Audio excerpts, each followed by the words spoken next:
அஸ்ஸலாமு அலைக்கும் வரஹ்மத்துல்லாஹி வபரகாத்துஹு. தினமும் ஒரு ஹதீஸ்.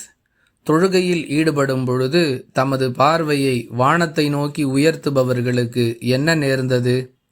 அவர்கள் இவ்வாறு செய்வதை தவிர்த்து கொள்ள வேண்டும், இல்லையென்றால் அவர்களுடைய பார்வை பறிக்கப்பட்டுவிடும் என்று அல்லாஹுவின் தூதர் ஸல்லல்லாஹு அலைஹி வஸல்லம் அவர்கள் எச்சரிக்கை செய்ததாக அனஸ் இப்னு மாலிக் ரதியல்லாஹு அன்ஹு அவர்கள் அறிவிக்கிறார்கள்.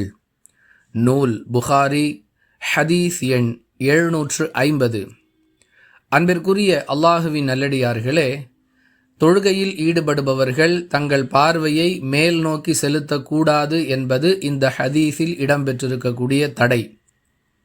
பலரும் இந்த தடையை மீறி நடந்து கொள்வதை நாம் பார்க்கிறோம். மக்களுக்கு இமாமாக முன்னின்று தொழுகை நடத்தக்கூடிய சிலர் இவ்வாறு தொழுகையில் வானத்தை நோக்கி பார்த்து கொண்டிருப்பதையும் பார்க்கிறோம். யாருக்கெல்லாம் வாய்ப்பு இருக்கிறதோ அவர்கள் இவ்வாறு செய்யக்கூடியவர்களுக்கு இந்த நபிமொழியை எடுத்து சொல்லி அவர்கள் தங்களுடைய தவறை திருத்திக் கொள்வதற்கான முயற்சியை செய்ய வேண்டும். வாஹிர் தஅவானா அனில் ஹம்துலில்லாஹி ரப்பில் ஆலமீன். அஸ்ஸலாமு அலைக்கும் வரஹ்மத்துல்லாஹி வபரகாத்துஹு.